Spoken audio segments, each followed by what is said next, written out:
Aviator Hughes, man.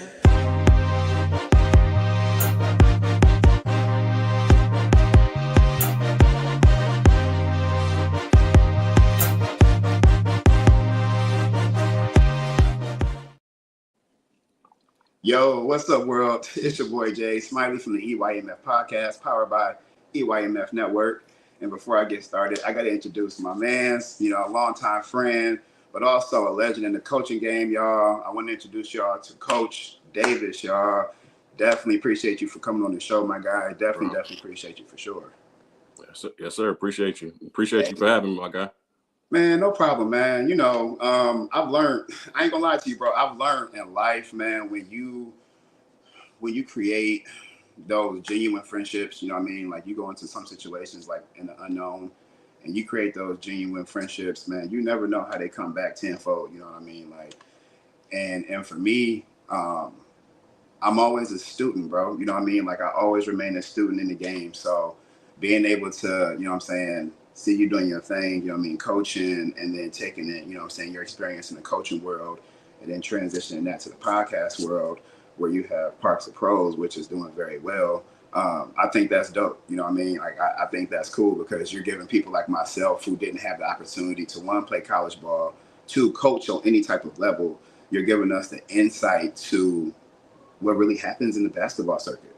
You know what I mean? Like, I think that speaks volumes to a lot of the behind the scene things that people like myself don't get to see. And all we get to see is the on the court glitz and glamour. You know what I mean? So with that being said, I know that you are constantly working on stuff, bro. You constantly got your hands in different things. So what are you working on right now?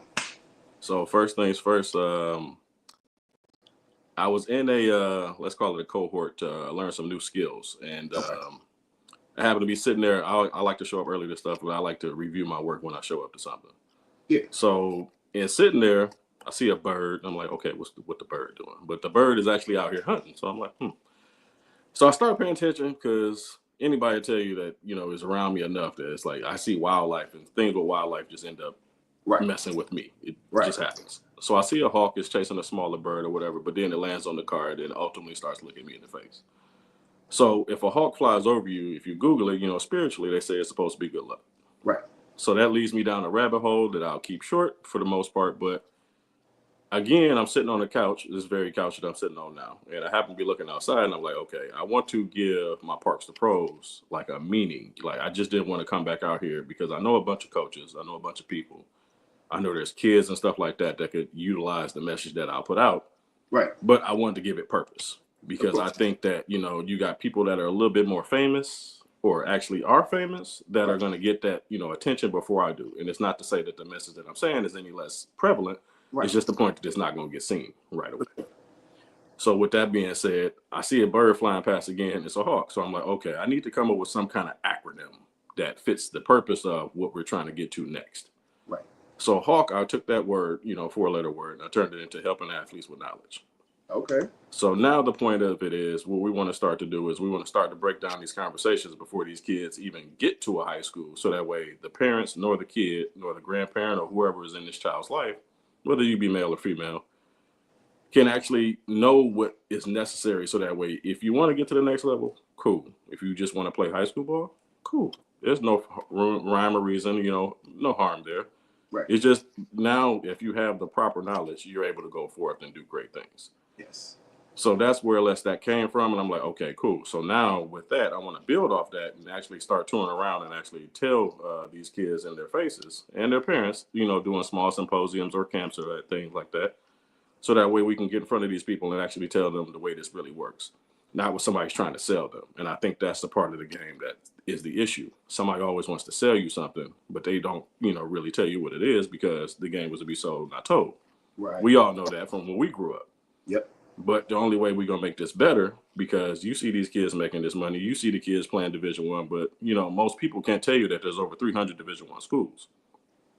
And that's just is a mind blower within itself. That's Everybody's not packing out the arena, and that's okay because that's still free school. Exactly. So that's where I'm at with that.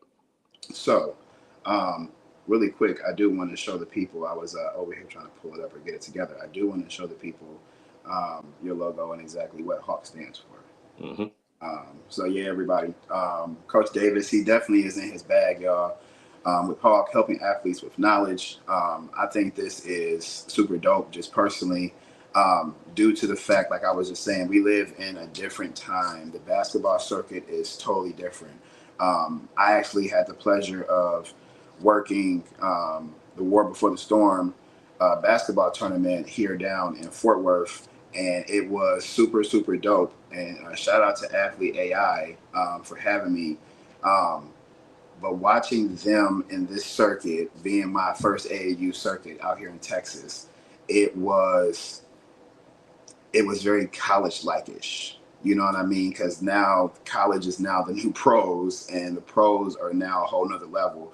And high school is now the new college. And even in some spaces, like we were saying before we started recording, you can get paid in high school in some states. So basketball circuit is totally different, man. You know, you walk up to a high school kid now, try to ask him a question, he tells you, "Hold on, I got to talk to my agent."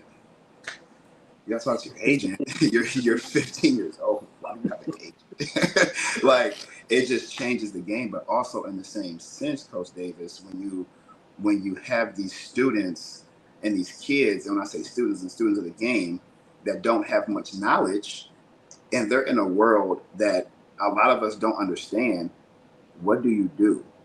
What decisions do you make? A lot of these kids have the thought process of what they see on TV, and I'm gonna get my family out of whatever situation that they might be currently in, if they're in one. And they run and they run for the money. You got agents that are calling certain coaches and stuff. First thing they're talking about is money, you know? So you have to remain a student. And I said that before, but you have to remain a student, and you have to always be knowledgeable of things forever changing. I feel like you should wake up every day and be like, what's new? You know what I mean? And I feel like Hawk is going to bring the light to a lot of situations that have been probably happened already with a lot of athletes, and it's happened pretty quickly with NILs being something that's still in the really green stages. But we see the impacts of it immediately. Like for instance, Vanderbilt's rookie guard, he was in the transfer portal 13 minutes after they had lost their NCAA tournament game. That's crazy. NBA players can't even move like that. You know what I mean? Like, what are we doing here? Like, you're giving these players so much power to the point where these coaches have to now recruit differently. Rick Pitino said it. We're not going after high school kids this year. Like, you got people that are staying, thumbs up. You got people that are staying in college 5-6 years now. You got these grown men out here. They got kids living in their off-campus apartments playing against high school kids. Then you got high school kids that are reclassifying, and I feel like that's a great thing. But we need to get back to if we're going to do all this, and this is for the record, NBA, NCAA, Sports Center, whoever. If we're going to get to this point where money is such a factor in the sports world, we need to get to the point where we're allowing these high school kids to go straight to the NBA. Bring it back. Bring it back. If y'all want to go ahead and throw money in these kids' faces, give them an opportunity to go professionally. Don't make it to the point where you're making them subjective to have to stay in college to see this money, because that's what it is now. It's, oh, well, you can stay in college and get all these NIL deals. What if they want to go to the pros? Give them the opportunity to go to the pros as well. So I feel like I say all that to say Hawk is going to bring light to a lot of different situations that I just brought up, and ones that we haven't even discussed yet. So super excited to hear about it, man. Super excited to hear more about it and to see it unfold. But yeah, go ahead, just dive into it, man. I know you have 28 different pillars you want to, that you are working on as well. I'll go ahead and pull those up, and we can talk about it as well. But yeah, man, I know. Just kind of looking at it here, talking about like the transfer portal. Transfer portal, like I said, is something that's huge. NIL deals, like we talked about before. Now that the JUCO rule, that also changes things too. So you have a lot of different things that you're focusing on. So my question to you is how are you balancing all those different aspects of the college world when it comes to educating these athletes? Well, the first thing I do is if I meet a young man or young lady, first thing I do is I don't even get into the aspects of what they're trying to do. I try to bring them down, because I believe bring them down off of that thought. I believe when they're trying to talk to me, because I'm a coach, they're going to look at it like, okay, I need to be proper. I need to do this. I need to do this. No, I need to know who you are first.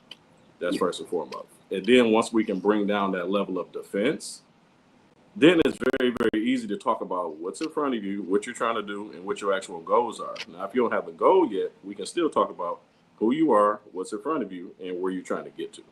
Sure. Once we establish those ground rules, then it's easy to get to the next level of what you're trying to actually do, because now we can have an actual conversation. It's not, hey, I'm trying to do what coach is trying to tell me to do. Right. Because every situation is going to be different. For sure. I didn't get into Harvard, and a lot of people wouldn't get into Harvard, and that's okay. You might get into a number of other great universities. Mm-hmm. However, in order to get, to break that ice, you have to break that ice with the kid, and you have to break that ice with their parent or guardian or whoever else is around. So that's the first thing that I start with. Then once we get into that, then I can get to know you. So that way, once I know you, then okay, now once we have this conversation, it's short, it's sweet, and we know we get into the nitty gritty. Because that's going to make you happy, number one. And then that's going to make me feel proud, because I ain't do nothing but help you get to where you want to get to. And I'm sitting here on the pillar of knowledge. And a lot of us are sitting on this pillar of knowledge. Well, sometimes we just got things that we want to get out. And it drives us nuts. Right. We all have that situation. We might go for a walk or something like that. And you look like you're talking to yourself almost. Because it's like, okay, I got to get this out of my head. Because you're losing your mind. Yeah, right. So that's how I first start that. But then it becomes, these are the 28 principles. But which principle relates to you? Which principle relates to your situation? I don't have to go through all 28 of those. Right. Are you a kid that can get NIL? Okay, cool.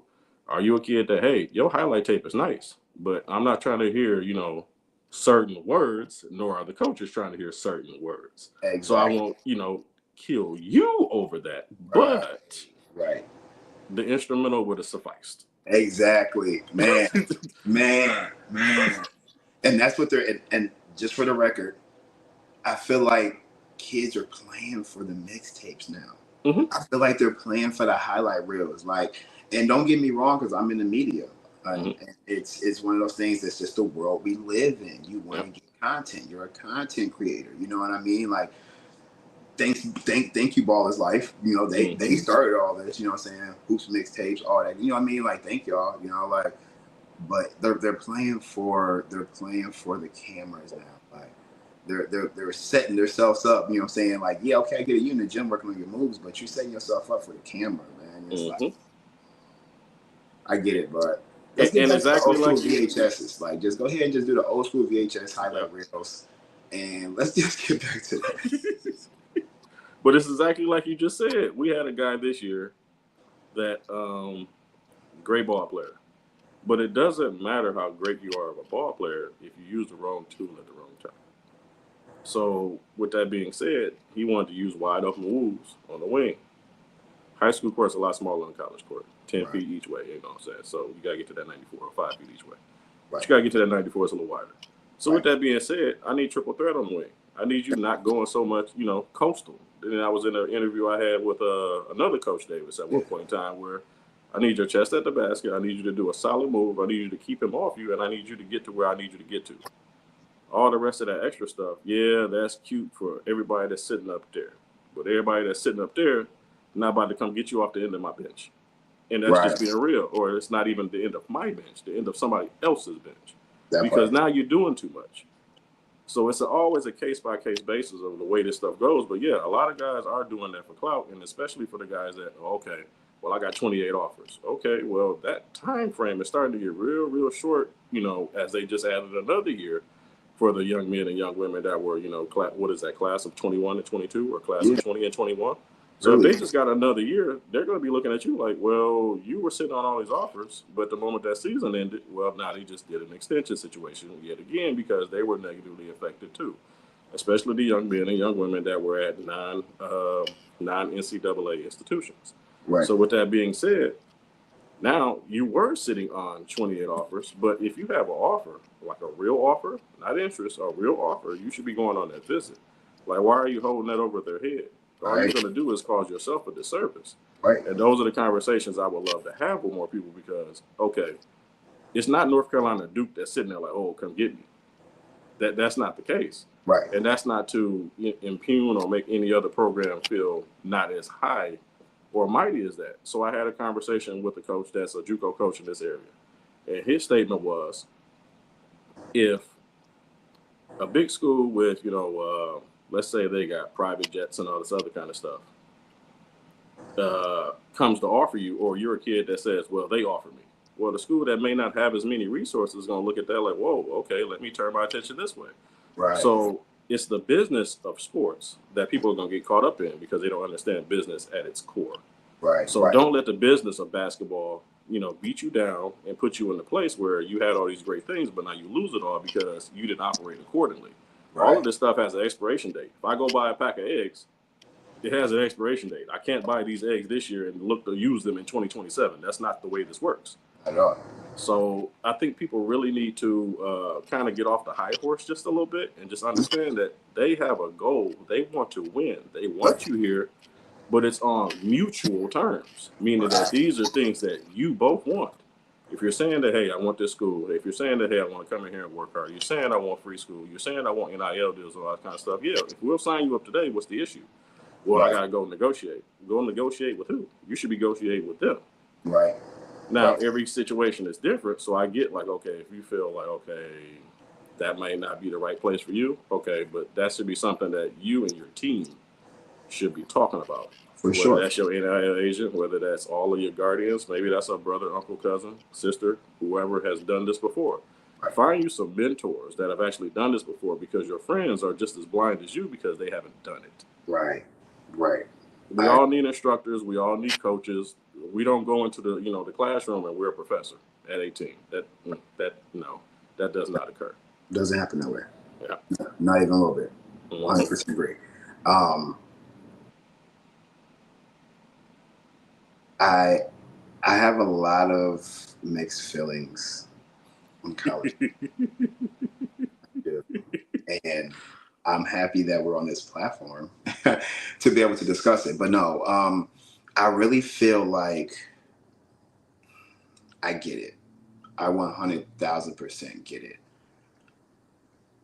But it's oversaturating college sports. It is. And I get it for sure. These are top of the line, top notch, elite athletes. But if you look at the percentage of Division I athletes that go on to play professionally, yes, I get it. It's very, very few in between. But on the back end, I feel that what they're doing right now is they're trying to overcompensate that. And then now it's oversaturating the structure of actual college football and college basketball and everything else in between. Because at one point in time, when you transferred, you had to sit out a year. Mm-hmm. You were almost penalized for transferring. Yeah. Like, you committed to this school, you're going to stay at this school. And it just built consistency. It built structure. It built dynasties. And you had these, that's where you had these powerhouse schools that were able to remain powerhouse schools. Now, I feel like people are really just bypassing the seasons just to hit the transfer portals. It's like, you could be a number one ranked point guard in 2025, go to a school, and this school just went and just recruited somebody because they're waiting for you to transfer if something goes wrong. You know what I mean? Now it's like a guessing game. Now it's like, oh, let's play chess. Like, no, this is college sports. You know what I mean? So but on the flip side, I get it. Get y'all's money. Like, y'all are out here packing out these arenas, packing out these stadiums. And yes, your name is on the back of these jerseys, even though the university's name is on the front of them, but y'all still need to be compensated. I get it. But I just feel like the way they're going about it, like, I don't know. It's so weird. Like, I don't know. I love the idea. I just feel like the way NCAA is going about it is weird. And in some aspects, it's a good thing. Like, Amir Khan, the only manager got it, NIL does. I think that's dope. I think that's cool. His aura is everything. You know what I'm saying? Like, cool. Like, but not to say that no one else deserves it, but they have to go about it in a certain way. And it's just like the way they're going about it is they're just throwing money at these kids. And if you throw money at me, I'll be 35 this year. You throw money at me, what do you think I'm gonna do? Like, they'll make me 24, 25. I'm really gonna take it, So it's like, just have some structure with it. Have some structure. Have some respect. Like, You know, don't treat these kids like they like don't treat them like they need it. You know what I mean? Treat them like they deserve it. Treat them like they've worked hard throughout their life and been consistent enough to make the right decisions, that they deserve this money. You know what I mean? So just have a little bit of structure with it. That's really what I'm trying to get at. Love the idea, but the way they're going about it, it just doesn't make sense. You know what I mean? Like, and then I can't remember what coach said, but someone said like coaches don't have any power. Like you talk to a player crazy, you got to fear they might leave. Like, and that's the way things are. Period. Right now, in the workforce, um, in public with strangers, just everything. You got to be cautious of everything now, and it just I don't know. It's kind of like it's a little discomforting, discomforting for sure. Definitely. But once again, I do want to reiterate that what you're working on right now, and I'll pull it back up as well. Just for anybody who hasn't seen it, what you're working on is absolutely dope and it's absolutely amazing. Helping athletes with knowledge. Um, Everyone that knows me and the EYMF podcast, I have transitioned a little bit. I was not sports based. Even though I don't have a base, it's just about life in general. Yeah. I've transitioned a little bit more to the sports world since attending City of Palms last December. And shout out to City of Palms um, down in Fort Myers, Florida, December 18th to the 24th this year. Make sure y'all there. Best of the best. See, I got my shirt on. But since then, I have transitioned to just a different space and really diving into the sports world. And, you know, that's my first love. And I still talk about life. You know, I still talk about fashion and things in between, you know, but right now my journey has definitely been on the sports world. So I say all that to say I'm looking forward to what you're working on. I'm looking forward to seeing it come to light. I'm looking forward to watching it unfold. I definitely want to stay, you know what I'm saying, close to your hip with all of this, just so we can continue to highlight things, you know what I mean? Like continue to keep bringing things to light for parents who have up and coming athletes who, you know, don't have that source of knowledge. You know, you never know. It's a little kid right now that's probably ranked in the state, and you know, he might live with grandma and grandpa, and you know, they might not, you know much about the sports world. They just know their little grandson is good at basketball. That's what they need. You know what I mean? I think about myself as a kid, good at basketball, very good, very talented, but didn't have that structure, didn't have that support. You know what I mean? Moms, she knew I played ball, but she didn't know I was good. You know what I mean? Like, so with that came the lack of support in a sense, not really, but just with pushing and wanting to be better, and me opening up and saying, Mom, I'm really good at basketball. Can I go to these camps? Because I knew like financially it probably wouldn't have been a thing. So just thinking about that is why it's really near and dear to me. Because if I would have had someone like yourself growing up with my life transitioning from one state to another and the lack of support and how that happened, I'd have been good. I'd have been straight. You know what I mean? So just thinking about myself, and I was an adolescent. I mean, I was a young man. I was a preteen, you know. So yeah, just having someone in that space, I would have been great. You know what I mean? Like, hey, I'm new to Illinois, just moved from Ohio, really good at basketball. I need someone to guide me. You know, I went from playing with people that were 3 or 4 years older than me, playing in rec leagues and stuff like that. You know, shout out to Columbus and Driving Park Rec Center. But I was used to playing with people that were older than me, and I was challenged all the time. And I had the confidence, and I had people pushing me to be better. Go, Smiley, get that, Smiley. Go ahead, man. I'm like, dude, this dude like 3 years older than me. What you talking about? But I had that confidence to get on the court, and I was a dog, you know. And I moved, and I went to a school that was not as basketball focused, or you know, I moved to an area where, you know, I didn't know anybody, and I didn't have that support and that push, and it wasn't. I couldn't walk across the street from my house and go to a rec center every day. You know what I mean? Like how I could in Ohio. And that's why I used to get so much rec in. Come home from school, do my homework. I'm off across the street. I'm back home before the streetlights come on. Every single day. Every day. Not a day was missed. You know what I mean? So having someone like you kind of bridge that gap for these kids that might be going through the same thing I went through, I feel like that's huge, bro. And it makes you, I got my headband on for a reason, more than an athlete, bro. Like, these kids are more than athletes. They are individuals who grew up and they have a God-given talent, and they continue to expand on it, whether it was naturally or they worked on it. And they put themselves in a position where that talent was then observed by others and then critiqued. And they got a lot of good criticism back. And then people started to talk about them.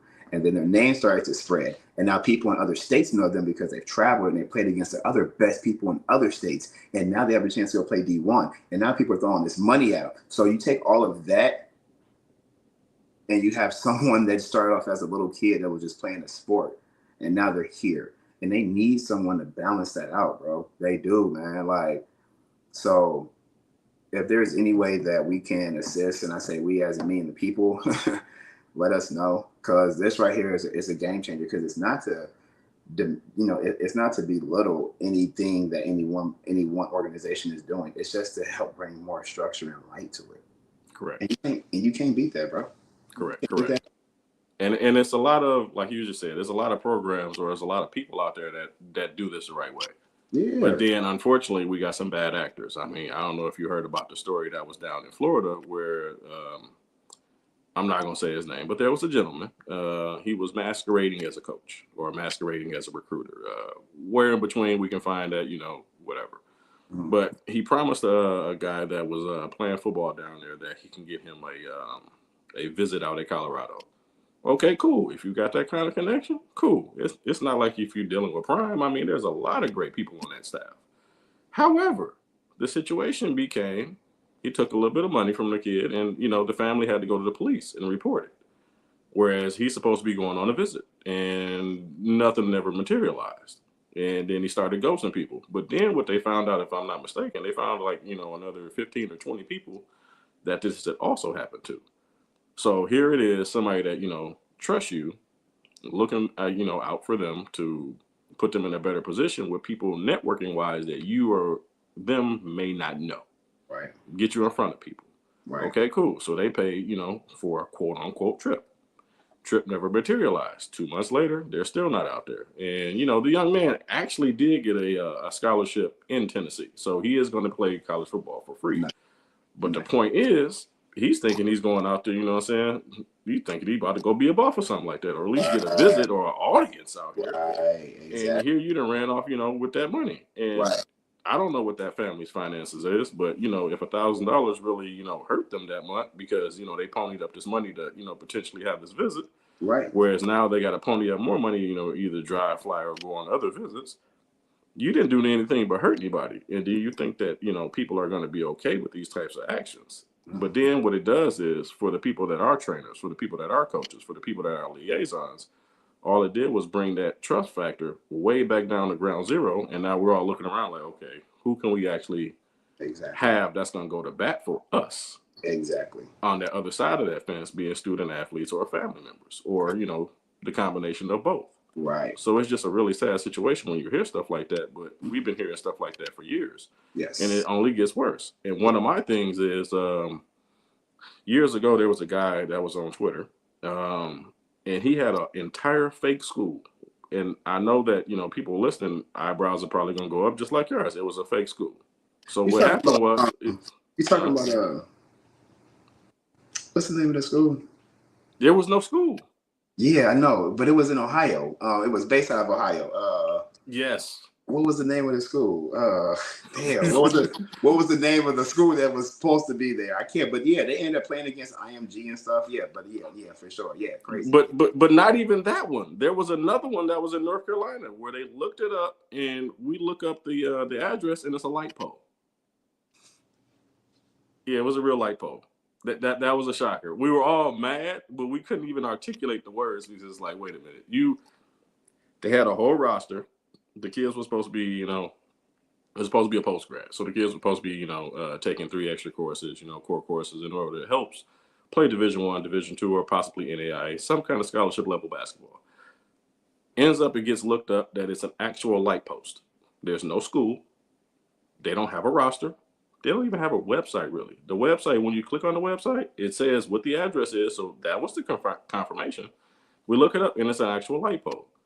Then that gets side-checked again by H.A.W.K, and H.A.W.K is like, yeah, no, this isn't right. Then, we all start piling on, and, this guy, he kind of went crazy on all of us, acting like he was, some famous rapper or famous producers, bodyguards, like that really had anything to do with the situation for what it was. No, bro, you got a fake school and you done fleece these people out of $3,000 a piece. And now you're mad that a bunch of people want a piece of you because you ran off with all these people's money. Right. And this is a sum total of like 20 something, kids, because they're thinking they're building a roster. They're thinking that, hey, I'm going to show up here. Hey, I'm supposed to live somewhere. Okay, where am I supposed to live? Because, some of these kids are coming from all over the country. Some coming from outside the country. Right. They never asked for any I-20s. They never asked for any visas. Nobody ever checked into any embassies. It just got to be a hairy, hairy situation. But see, that's the problem, because nobody knows who to actually go check about this stuff. It's just, hey, I do this. Okay, so who do I go check about you? Mm-hmm. But I do this. No, you don't do this. Right. And as you get to talk to people more and more, you see, yeah, you really don't do that.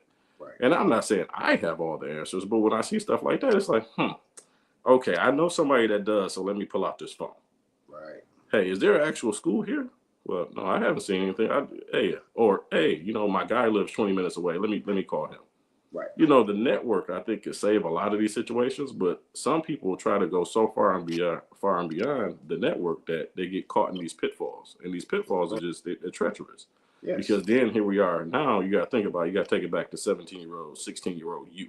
Right. If somebody play with you like that, you like, I don't want to do this no more. You fold your arms, you're mad, you want to take your ball and go home almost. Yep. It's one of those type of situations. And you don't know who to talk to, because the adults in your life may have been some of the people that pointed you in this direction to begin with. Right. That, man. Hit around the hip. That's the kicker right there. And that's what it boils down to. A lot of this is driven by the parents. A lot of this stuff is driven by the ones that be guiding them, the big homies. You know what I'm saying? The people at the barbershop, the people at the gym, you know what I mean? Little things depending on certain coaches. Everybody don't move correctly, man. Like, you really got to keep your circle very pure and really clean. Like, because you make a really good point with that. You know what I mean? Like, depending on who's influencing you, that's also going to determine some decisions that you make. And we've seen it, you know what I mean, on so many different levels. Like, whether kids decommit from certain schools based off of, influence, or kids leave schools 13 minutes after losing the game, like whatever the case may be. Like, we see it so much. Like, for someone to do that, who gave you the approval? You didn't just do it. You talked to somebody first. Somebody else helped you with that. You knew that. Someone said this is a good idea. Who said that? That's the influence that we do not need. You know what I mean? Because with this new world we live in, it's so sticky. You need the most purest, the most genuine, the most upright influence that you possibly can have. Like, you don't want to just make NIL money the rest of your life. Like, I mean, let's be for real. Like, NBA money, pro money is still the better end of the deal. Like, NIL money is good, but if we're being honest, NIL money is great and it can definitely change your life.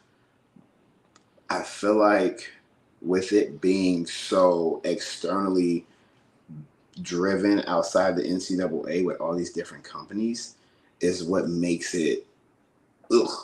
Mm-hmm. If the NCAA was paying these kids, it would be different. But if I'm an 18, 19, 20-year-old kid and I'm getting paid from Buffalo Wild Wings and I'm getting paid from Sega and I'm getting paid from Nike and I'm getting paid from Finish Line, I'm getting paid from all these different. Do you think I'm really going to be in a rush to go to the pros? I'm getting all these different checks. I'm literally getting different checks from these different companies. Like, literally, I'm getting checks from them. Why would I want to leave? You know what I mean? Like, I get it. Pro money is the better end of the deal, but the NIL is a little bit more exciting. Mm-hmm. Because how many companies really love me? You know what I mean? Like, yep. Like, how many companies? Like, how good is my brand? You know what I mean? Like, and I feel like with that being said, they brought back NCAA football, bring back NCAA basketball. I'm saying it for the record right now. Bring back NCAA basketball. If everybody is getting paid let's have NCAA basketball, please. And I'm saying this for the fans. I'm not saying this for nobody else. I'm saying this for the fans. Y'all gave us NCAA football, and we're very happy, and we love it. Thank y'all. But bring back NCAA basketball too, please. And you know what? While at it, throw baseball in there too. I mean, they all getting paid. Throw it in there too. You know what I mean? Might as well. You know what I mean? Like, why not? Like, if you're going to change the game, change it. Change it. Change it. Just go and change it. Don't play around with it. The world been changed ever since 2020. Go ahead and just change it. That's what's been happening since then anyways. You know what I mean? So, man, with that being said, man, I'm super excited, bro. I don't know if y'all can see behind me. I got the NCAA tournament going on, man. Alabama won. Alabama pulled it out. They beat St. Mary's, so they'll be moving on to the Sweet 16. It's been a crazy tournament, man. It's been a crazy tournament. So with that being said, I have a bracket filled out. This bracket I have here is not filled out, but just here for reference purposes. Who do you have winning the tournament? This tournament is so like all over the place. I honestly didn't do a bracket this year. I was like, yeah. And then I seen a buddy that said, and he didn't do a bracket either, but he literally said, I bet on 3 teams. Yeah. And he's like, this is me tonight. And he was calm because he didn't want to deal with the whole bracketology or somebody. Yeah. So right now, I mean, somebody, you know, named Juice is going to love the fact that I say this, but right now it's looking like Duke. Yeah. It's looking like Duke. And shout out to all the Duke fans. You know what I mean? For sure. Shout out to all the Duke fans, definitely. Yeah. I'm just going to just say Cooper Flagg he's him. Cooper Flagg is him. Even without Cooper Flagg, he didn't play in the whole ACC tournament, and they still kicked ass. You know what I mean? With no problems at all. Yeah. And they didn't miss a beat. And that's no shot at Coop, but they did their thing. So Duke is a favorite. Duke is a favorite for sure. I got Duke in the national championship. I actually have Michigan State winning it all. Shout out to Talent Izzo. Shout out to the whole Michigan State team. Shout out to Jeremy Ferris Jr. I just have this feeling that Tom is going to do what Tom does, and I feel like it's time for Tom to step down, and I feel like he's going out with a bang. Not saying he can't coach, but I just think like personally, I personally think that he's thinking, you know, retirement. You know what I mean? So, and I might be wrong. If not, that's great. But I feel like he like let me go as far as I can, and the team he has right now, he actually built that team up, and we've seen that. We've seen the rebuild for sure from the freshman class that came in last year and how they're dominating this year for sure. Jeremy Ferris leading the Big Ten assists, you know, just going crazy this year, and the whole Michigan State team just really coming together and, you know, really just gelling together as one and pushing forward. And I see it being a dogfight. So hopefully my predictions are right. If I can get Michigan State and Duke in the national championship with Michigan State pulling it off, let's go. But it's been like you said, it has been crazy. It has been a whirlwind, and I'm just looking at some names just so I can kind of just spot check and, you know, just bring up some topics. McNeese State with the run they went on just in the regular season, and then with them coming out, you know, first round beating Clemson, that was huge. Like, you know, or does what Or does, you know what I mean? Amir Khan does what Amir Khan does, and, you know, he got the shirts and the socks and the boombox and sitting by Spike Lee and just everything, you know, like I just felt like that was just super dope, you know what I mean? And you know, Duke, you know, they get into the first 2 rounds, advancing to the Sweet 16. Auburn, you know, doing what Auburn does. I feel like Auburn's a team that, even myself included, people have that, you know, as a, I don't want to say early exit. I say early exit in the sense of not making it to a national championship or being one of the first number one seed teams to lose. I feel like Houston is also a team that some people might be counting out, but Houston is solid. Houston will punch you in the mouth throughout the entire game if you let them, man. You know what I mean? So, but it's gonna be a dogfight. You know, you got some teams out there. You got, you know, Arkansas. They playing good basketball at the right time. You know, they got Boogie back, so you really got to watch out for them. You know, everybody counted Arkansas out, and I get it. Like, they didn't have the best regular season, but they're winning when it counts. You feel me? So it's gonna be interesting as we enter the Sweet 16, man. So you got Duke, I got Michigan State, man. Let's let's see who gets as close as possible as pulling off that win, man. But I will say though, like to your point with Houston, yeah, if they put you in one of those situations where y'all are having a rock fight, it's gonna be really, really hard to beat them. If it's a 50-50 game, 5 minutes left, don't let it be a 50 ball. If it's a 50 ball type of game, nah, bro. They just real aggressive, man. Like, and you know, bracket wise, I don't know if I have them. I think I got them going to like the Elite Eight, but just being a basketball common sense. Houston, they're really aggressive. They're really physical. They play really gritty ball. But they play gritty ball with structure. You know, they're not just flying all over the court, you know, doing wild stuff. Like they actually play gritty ball with structure, and it's hard to beat a team like that. One of the last teams that played gritty ball with structure was Florida with Al Horford, Joakim Noah, Corey Brewer. You know what I'm saying? That team, they played gritty ball, but they played with structure. You was not finna out-grit them. Like, they were going to out-grind you. They were going to outrun you, out-rebound you, out-dribble you. They were going to do all of that. And there was nothing you could do about it. And that's why they went back-to-back. This UConn team, UConn back-to-back champions, they played gritty ball with structure. They played a little bit more clean, gritty ball, but still in the same sense, you know what I mean? Just that consistency to do everything better than the opposition. Every single trip down court, that's great. You know what I mean? Like that's amazing. So yeah, man, like I think Houston is that next team. And if once again, if these players commit, we might see something, you know what I mean? But we don't have the Jay Wrights anymore, man. Jay Wright used to get players to commit for years with no problem. You know what I mean? Same with Tom. Tom get players to commit 4 years, no problem. You ain't seeing that no more, man. That's changing the game, man. So and to your credit with the Tom Izzo situation, I think it was like I don't know how many years in a row it was that if it was a senior group that they made it to a Final Four. Like, that's a tremendous feat, regardless of who you're recruiting, who you're getting to stay there. I mean, they had to grow as individuals within that program. And then the second point to your credit, too, their Florida team, they got Al Horford and Joakim Noah down low. But the one thing they had that he doesn't get the credit, I think, they had a Corey Brewer. Corey Brewer, if you had a point guard, if you had a two, if you had a wing, here come Corey Brewer. Your night is about to be terrible, and I'm sorry. Your night is about to be awful because he's a 3-level scorer and he played defense. So you got a 3-level scorer and a 2-way player in one. Yeah, good luck. And he's 6'8". Hey, look. He's 6'8". Don't be in a situation. You look at coach and be like, Coach, I don't know. Because the other part is, if you happen to get past him, here's Joakim and here's Al Horford. Exactly, and when you think about that. It's like, damn, man. Okay, boom, pass him. Nah, okay, I got 1 7-footer. Damn, okay, I got another, 6'11". Okay, like, what am I doing here? Like, coach, like, so yeah, man, like that consistency within college. That's the goal now. The goal is to get to that point, and now coaches are looking for players that are not bought into a deal. They're bought into a program.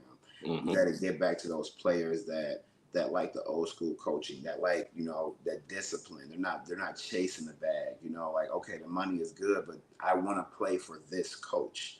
And we see that, coaches, move, transfer colleges and other players go with them and things like that, like Dion did. And, a lot of other coaches, Kalahari did too, or Calipari did. But yeah, you got a lot of players that are still committed, but you got some that are committed to the money too. So once we get back to that, man, we'll be straight. We'll be good. We'll be good, man. It's coming.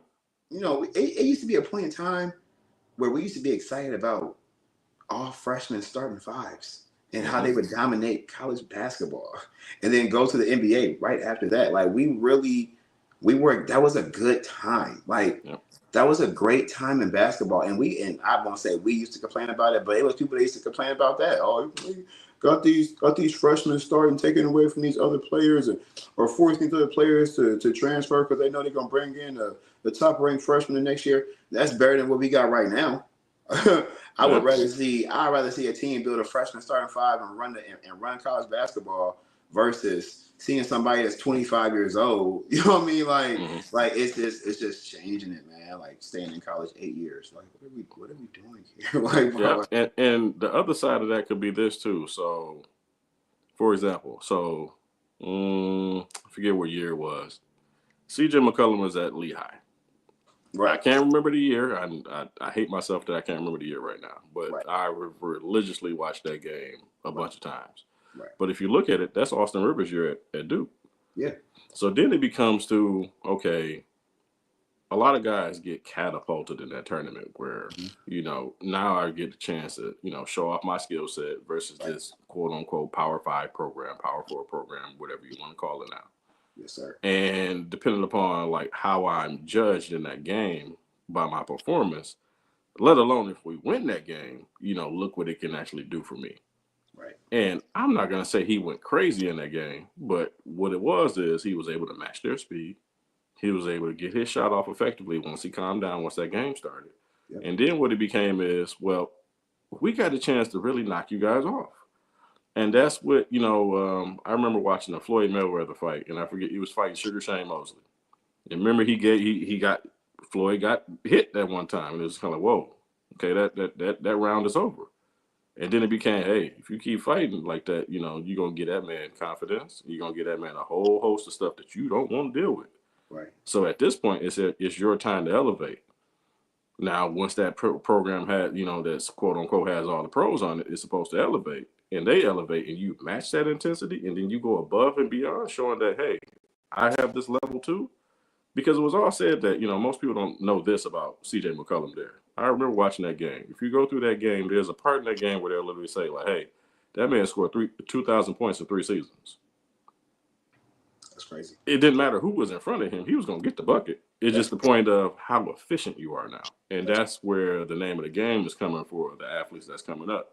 Yeah. If you're shooting 7 for 25 every night and you got all your points at the line, by attrition, that might not look good. Right. But if you're able to get this, 14 to 20 because you take better shots, you come off screens, you're utilizing the floater, you're playing the mid-range game, but you're hitting, like you said, with Corey Brewer, hey, 3-level situation as far as college goes. So if you're able to play that game more effectively that way, and we see it being played more that way, well, whether you're a freshman or, a senior, it's going to get translated. Right. And another way to look at it is, too, you have to be more, I'm not going to say somebody be more humble because your skill set is your skill set that obviously got you to where you are. Right. But you got to look at teams like this. You just said a team that pretty much had all freshmen. Well, let's go back to that 2015 situation with Kentucky. Yep. Devin Booker, a lot of people don't realize he played 38 games, but he came off the bench. He didn't start one. Came off the bench. Came off the bench. You can go Google that. Came off the bench. But it's crazy that D-Book came off the bench. Phenomenal player. But that doesn't diminish him. He knows he's going to be at the game at the end. Yep. And that's part of the argument I have with some of my guys, whether it be high school, AAU, or the JUCO situation I was at. You want to be in the game at the end of the game. That's where it matters. Yep. All this stuff is just little pebbles and little bricks that we're trying to build up that is going to tell the story of the way this went. Now, what you do within that time frame while you're on the court, that's on you. Yep. But it's your job to be efficient, run what we're running, listen to what we're saying, and then don't get caught up in the hype of people in the crowd, what the other team is doing. And you and your team or you and your teammates need to figure this situation out for what it is because each game is going to be a different problem. It's just nothing but a problem. We're all problem solvers. We're trying to figure out what's the best way to solve it. So that way it's not 2 minutes left and we're having to burn timeouts to go over stuff that we already covered in practice. We already covered in preseason. Yeah. That's not going to do anything but just frustrate everybody. So those teams are going to be the ones that are going to, ultimately get there to the end. I agree. Shout out to you, Caleb, man. Thank you for appreciate you, man, for tapping in before the Michigan State game. Go Green. So crazy saying that, but to your point, man. You are 1,000% correct, though, man. And I don't know. I really feel that going now in this direction that we're headed in. I don't know. Like I said before, I'll harp on it again. I got mixed feelings about it, but I don't know. We'll see. Hopefully we can move in the right direction. And be good to go. But I do have one last question for you, man. For sure. When it comes to coaching, Mm-hmm. you've been in the trenches for a while. What is one thing that you love about coaching, and then what is one thing that you would change about coaching? One thing I love about it is when I walk into a gym, I heard this. It's a Jay-Z song, but they use a sample of Biggie, where it's a situation you're talking about your first and your last. Honestly, every time I walk into a gym, I'm nervous as heck. And the reason for that is I treat that situation like the first time I ever did this. And the reason I do that is it gives me a dialogue with myself of checks and balances for myself. Yeah, I may be the head coach today, assistant coach today. That crap don't matter. We all here to try to help this group of people that we're, been tasked with to win a game, but learn a whole bunch of lessons within the game so that way we ain't got to keep regurgitating this every single time we step out. Right. So I go down my whole checklist of things that I've either been through, seen, or something that somebody's told me, and I just keep all that stuff close to the cuff as possible. For sure. So every time that I'm in a gym, I'm nervous, and I love that feeling because it's like, okay, I'm never above the situation. I'm never above reproach. If you got something to say it. Right. Now, whether or not I agree with it, we can haggle that out. You may have more experience than me. You may have been through this situation more times than I have. And there's times where you're going to get frustrated on the bench. There's times where everything's going to be rolling. I remember having a sixth grade group, and they actually graduated a couple of years ago. I remember having them when they were sixth grade, and I was just like spot coaching for them that week because they were with another guy. Yeah. That was within our program. And then it became, well, we're up 40. Cool. Run your offense. Well, why? Just because you can kick somebody when they're down, what's going to happen when we actually need to run this situation? Can you actually run it? Exactly. You should be able to run it flawlessly. Y'all out here want to do all the and one moves in the world because, like you said, the clout portion of it is, yep, I want the mixtape. Okay, yep, cool. But what happens when you don't have another move now? Because you've been running people over with this situation this entire time, stepping on people's necks. Cool. If you walk in the gym and you're the better team, cool. But then there comes a real level of reverence, a level of discipline. So the thing with me is, it's always about a discipline part, like you said, the structure of. Because if we don't have the structure of, then what is the ultimate goal going to actually be for these young men and these young women? Exactly. And that leads to the question below. Leads to the question below. How do you gauge if a player is really going to a school or joining a team for the love of the school, the team, or for the love of the money? I think that is a great question, Caleb, and the only way you can really find out is through actual loyalty. Does that player stay with that school? If the coaching staff changes and that player stays, do they stay, more than 1 year if that's what they want to do? Do they go through the trenches with this program? You know what I mean? Do they have any lineage background with this program? You know what I mean? Do they have any family ties? You know what I mean? Like all that plays a factor. So I think that's one way you can tell. If a player joins your program and they leave after the first year because they didn't get any NIL deals or they're getting better deals elsewhere, then yeah, that lets you know that they are not loyal. You know what I mean? They're just chasing the money. And arguably, they have put them in a position. I'm not getting NIL deals. They have put them in a position to be able to do that. You know what I mean? And like I said before, for people that's just not joining it, they are allowing these players to do what they're doing right now, making these deals, having the power they have to enter the transfer. Like, is the transfer portal an app? Like, how do you enter the transfer portal in 13 minutes after, like, you literally enter the transfer portal while you were still sitting in your locker room and your coach was still talking? Yeah, it's a way that happens. So, and then I'll answer the second leg of the question. What it is with the transfer portal is you're a compliance officer or your compliance administration personnel. That's who ultimately handles those kind of items. You don't have to actually go and submit things. They already have all this information on you. Gotcha. And it's protected because if that gets out to the public, where then you're going to have handlers and people trying to entice the kids with more situations, whether that be whatever, and then it's not going to do anything but really jumble the situation. Once it actually goes into it, well, it'll be knowledgeable to the people that have access to it. And then that's just kind of how it goes. Now, if a school decides to contact you, well, then they contact you based on that situation and based on that merit. But outside of that, that's the only way that operates. Okay. I got you. Yeah. I got you. And then as far as what I don't like about coaching, there's always a lot of politics to it, but Right. somebody might not want to say what I'm going to say, and that's okay. The only thing I'm going to say, it's not really incendiary. I think a lot of us or a lot of coaches would really love to be able to put roots down in one place and not have to jump around so much. Right. I think that's the location that I kind of am now. I don't want to be moving every year. I just don't think that's conducive to me. Right. Now, whether or not my thoughts change, in 5-6 years or something like that, maybe. Right. But for right now, for what we're trying to do, by we're, mentioning my lady here, But as far as that, like what we're trying to do, that really don't fit our mode. Right. And you have to look at it like that too. Like, what's your actual goal and what you're trying to get out of this? Right. Because it's okay to go, hey, I want to work here, I want to work here, I want to work here. But I was fortunate enough to be in a position where, yeah, I was at the same place for, 12, 13 years. Cool. Exactly. But in that space, I was able to meet so many different phenomenal people that gave me all of this different game about how to actually move in the space and still be happy. And whether that was a parent that used to coach, now I'm training his kid because his kid doesn't want to, sometimes the kid gets tired of you yelling at him. You yelling at me about everything. Right. You yelling at me about home life, and now you yelling at me about sports. I can't handle both. Right. So somebody like myself gets tasked with that situation. But then it becomes, well, are you happy being where you are? Right. And I ultimately was and ultimately am, because for whatever it is, people seek me.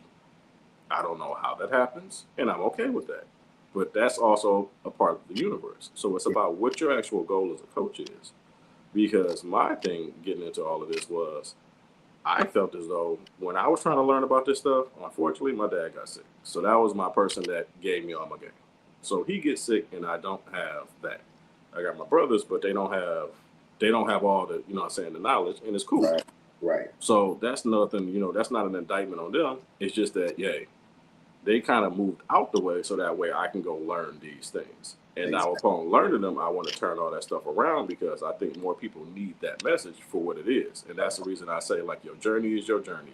Yep. If you're out here barefoot, with no shirt on, and you're trying to make it happen, somebody with everything is still trying to make it happen.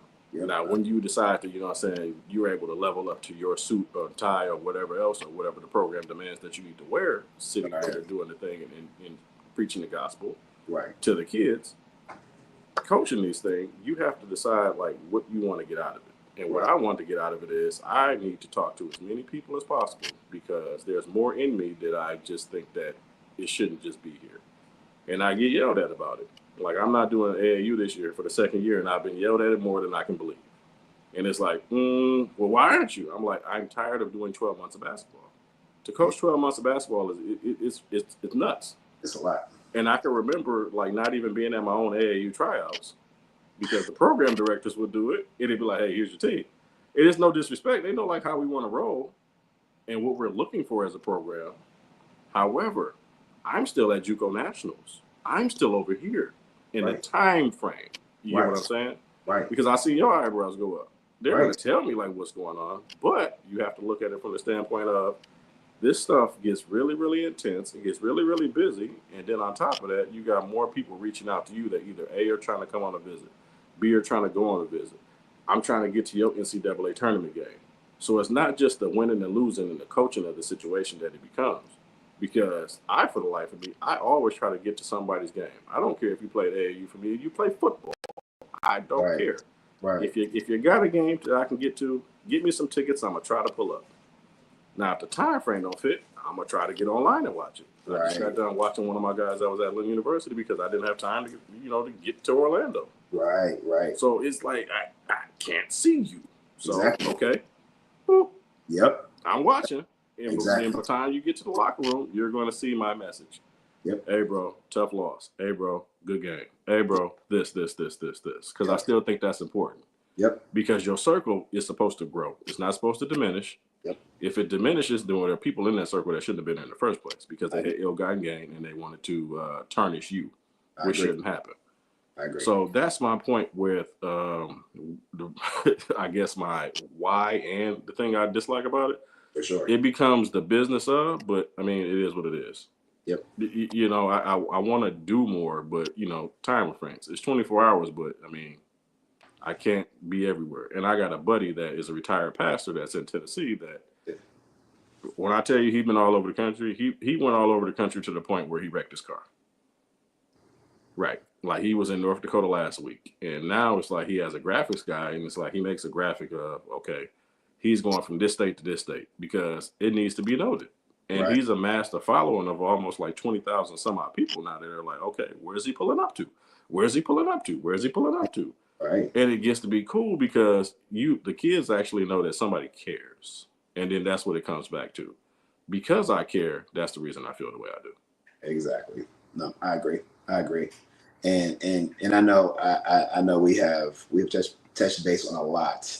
But what advice do you have for anyone that's looking to get into the coaching world, anyone that's looking to um, impact kids' lives, any kids that are looking to get assistance within this new world that we live in? I mean, I guess you can sum it all up. But what advice do you have for the people, man?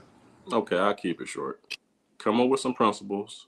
What I would say is these speaking engagements that you see some of these coaches go to, especially the ones that are free, just go sit and listen. Take your notepad. If you got an electronic device, I say take a notepad because the electronic device, you know, sometimes we get distracted. If you take your phone out, somebody might text you or whatever, you might miss part of the message.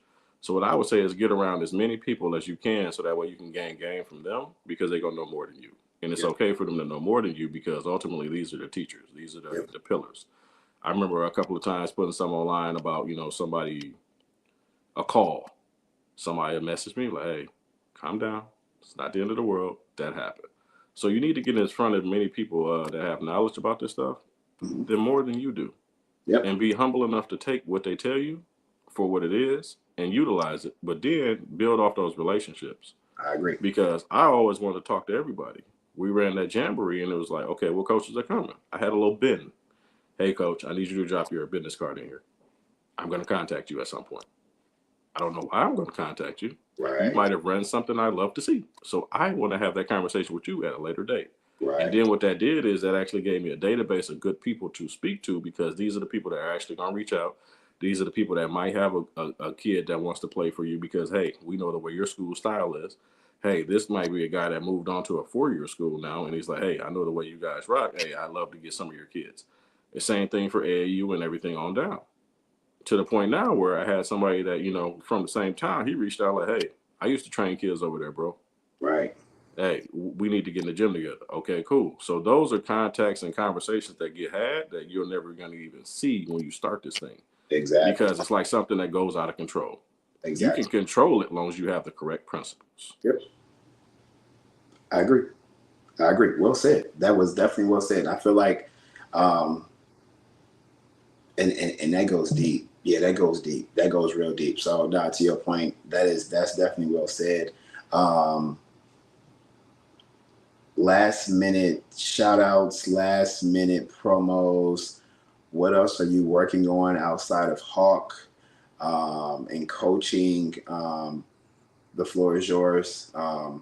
Yeah, yeah. What else? Any other ventures? Anything else up your sleeve you could possibly? Yeah. Okay. So I actually met a guy in a cohort because I wanted to learn another different skill set just to, you know, I don't have kids yet, but I want to be able to give them like a business or something like that. So what I got into is I got into the installation game as far as installation for homes, commercial buildings, anything of that nature.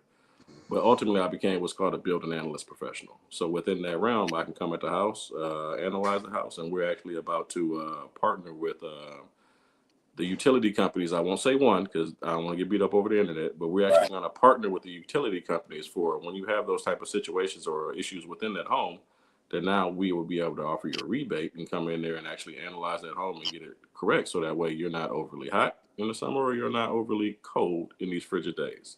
Got you. Outside of that, I'm working with a few scouts. We're going to start touring around the country and actually going to more events. That's also a reason why the AAU is not going to be moving as much as prevalent as it's been for me.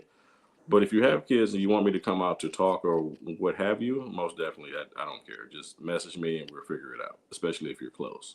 Yeah. As far as that is outside of that, what I'm going to be doing is a lot of different training. I got another former college coach that we used to work together, and we're starting to forge a situation where we'll be able to go and get these kids the correct training.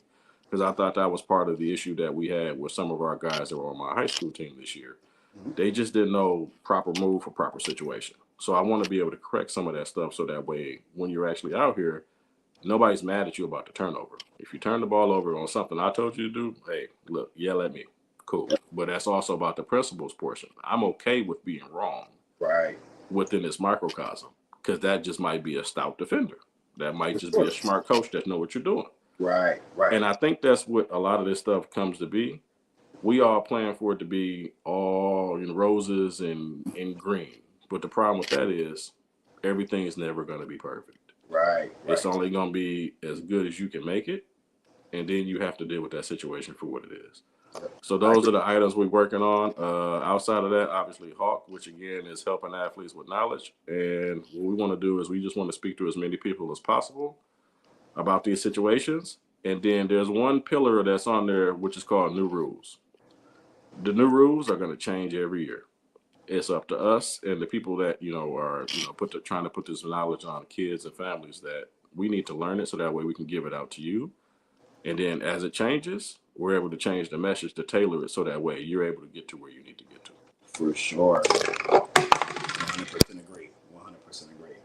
Well, people, world, if you guys have any children, siblings, neighbors, friends, anything of that nature that's looking for some insight, please tap in with Coach Davis Shaw. Coach Davis, what's your socials? Where can people reach you at? Well, Facebook, I'm Tarnell GQ Davis. The GQ is for something else outside of that. I used to write a lot, so that's for Genius Quality, but that's another story. If you find me on Twitter, it's Parks to Pros, POD, as long with Instagram as well. And if you go on LinkedIn, my LinkedIn has thousands upon thousands of coaches that I can actually help connect people with. There's like some 9,000 coaches on there. My LinkedIn is Coach Tarnell Davis. There y'all got it, people. There y'all got it right there. Coach Davis, man, I definitely appreciate you stopping by, dropping all the gems, all the knowledge, all the insight. It's good catching up with you, bro, for sure. For sure, bro. From the EYMF podcast to you and to Park to Pros to H.A.W.K to everything you're working on. We wish you much success, and just keep being that light, bro. Keep being that light for the people. Keep being that light for individuals like myself to keep me motivated and keep me hungry and keep me going. Just keep striving. And I say that with the utmost respect, man. And I feel that when you see people grow, when you see people really truly come full circle, it's dope, man. So to see you in this space where you're able to impact people, man, this is pretty cool for me. And like I said, keep doing what you're doing because you impacted me, man, for sure. Yes, sir, bro. I appreciate you, brother. Oh, man, for sure, man. No problem, man. No problem, man, for sure. And with that being said, world, man, I definitely appreciate y'all. It's definitely been a journey. I do want to shout out Athlete AI. Make sure if you have any high school athletes of any sport, make sure you guys download the Athlete AI app. It's in Google, what's that, Android Apple Marketplace store, whatever you want to call it. Go in there and just type in Athlete AI and it will pop up. Also shout out to the City of Palms Classic. Both of your organizations have been great to me. I appreciate everything you all done. But yeah, make sure you tap in with that. Any high school athletes that are looking to have their highlight reels captured in real time and sent to them directly, tap in with Athlete AI app. And with that being said, world, I'm going to go ahead and hit y'all with the promo page. Make sure y'all tap into my socials. And with that being said, y'all, till next time, world, till next time.